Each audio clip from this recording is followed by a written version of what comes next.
जय हिंद। आप सभी का स्वागत है रिवीजन 247 में।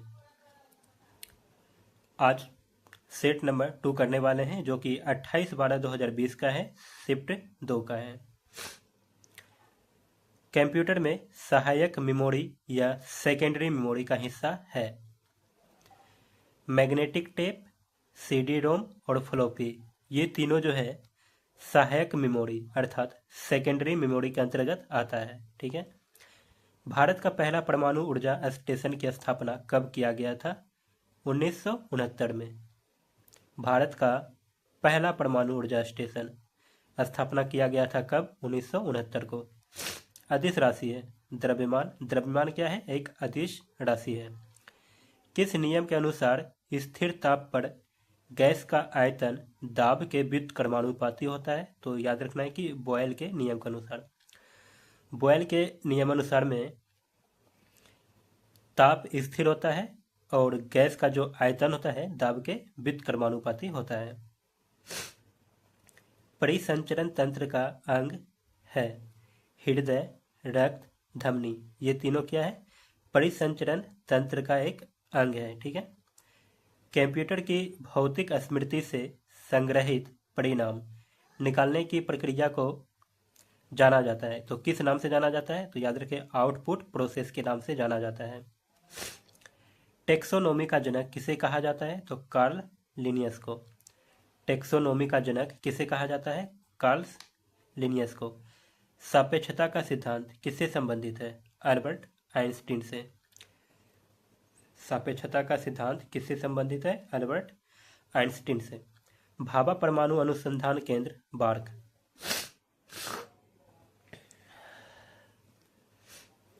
भाभा परमाणु अनुसंधान केंद्र अर्थात बार्क कहाँ पर स्थित है? तो मुंबई में। सूचना प्रौद्योगिकी में NIU का पूर्ण रूप क्या है? तो network interface unit. NIU network interface unit. सेब से संबंधित रोग को किस नाम से जाना जाता है? तो फायर ब्लाइट। फायर ब्लाइट रोग से संबंधित है जो कि सेब में होता है। ठीक है। लाइकेन एक ऐसा जीव है जो चेतावनी देता है, तो किस चीज़ का चेतावनी देता है? तो वायु प्रदूषण की। जहाँ पे ज़्यादा वायु प्रदूषण होगा वहाँ पे लाइकेन का पौधा, एक प्रकार का पौधा ही होता है, नहीं होगा वहाँ पर। ठीक है। कौन सी परियोजना उत्तराखंड में है? Tehri hydro power complex. Tehri hydro power complex कहाँ पर है? उत्तराखंड में है। जो तिरंगा झंडा स्टुटगार्ड में मैडम कामाम ने फहराया था, क्या है?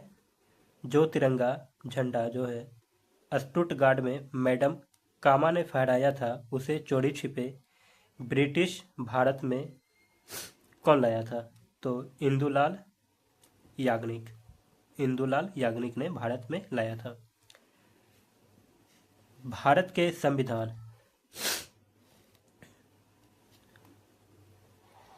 भारत के संविधान में कौन से संविधान संशोधन में नागरिकों के मौलिक कर्तव्य को शामिल किया गया? तो 42वें संविधान संशोधन अधिनियम में नागरिकों के मौलिक कर्तव्य को शामिल किया गया है।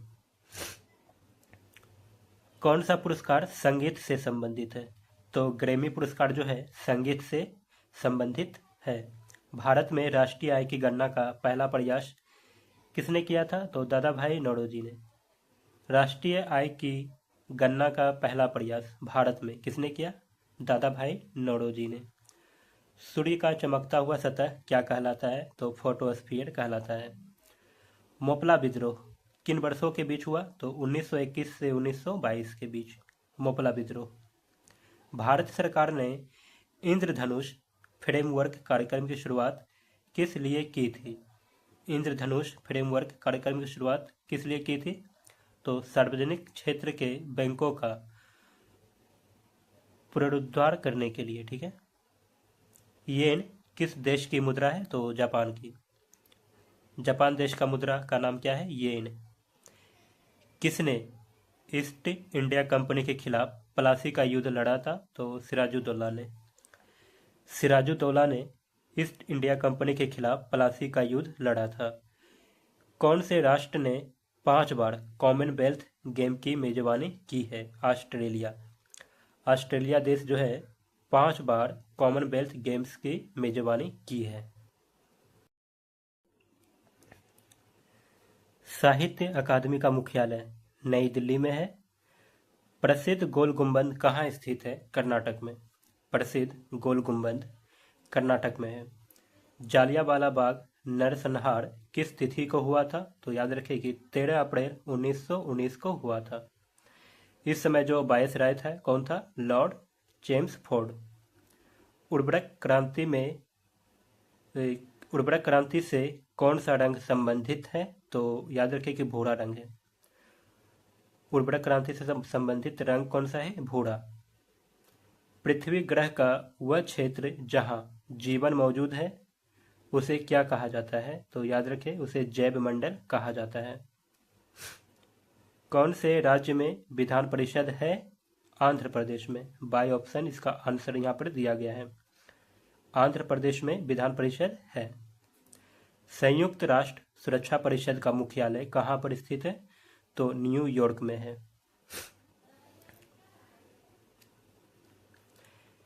नेट नेशनल प्रोडक्ट NNP क्या है? तो NNP जो होता है GNP माइनस डिप्रिसिएशन होता है, ठीक है, मूल्यह्रास। भारत की संविधान सभा का विचार पहली बार किसने दिया था? तो याद रखें कि MN रॉय ने संविधान सभा का जो है विचार दिया था सबसे पहले। इनमें से कौन प्रसिद्ध संतूर वादक है? तो शिव कुमार शर्मा। शिव कुमार शर्मा संतूर वादक हैं। 49वीं समानांतर रेखा, याद रखना है कि 49वीं समानांतर रेखा किन दो देश के बीच की एक सीमा रेखा है? तो याद रखें कि यह अमेरिका और कनाडा के बीच की सीमा रेखा है। तो दोस्तों सेट नंबर 2 पूरा हो गया है। इसे 1-2 बार जरूर देखें, याद हो जाएगा। ठीक है, नेक्स्ट वीडियो में जो है सेट नंबर 3 करने वाले हैं, जो कि 29/12/2020 का फर्स्ट शिफ्ट का होने वाला है। तो इसी तरह के रिवीजन करने के लिए इस चैनल को सब्सक्राइब जरूर करें, ठीक है, और वीडियो अच्छा लगे तो लाइक शेयर करें। कुछ इम्प्रूवमेंट चाहिए इस वीडियो में तो कमेंट में ज़रूर बताइएगा। मिलते हैं फिर से एक नेक्स्ट वीडियो में।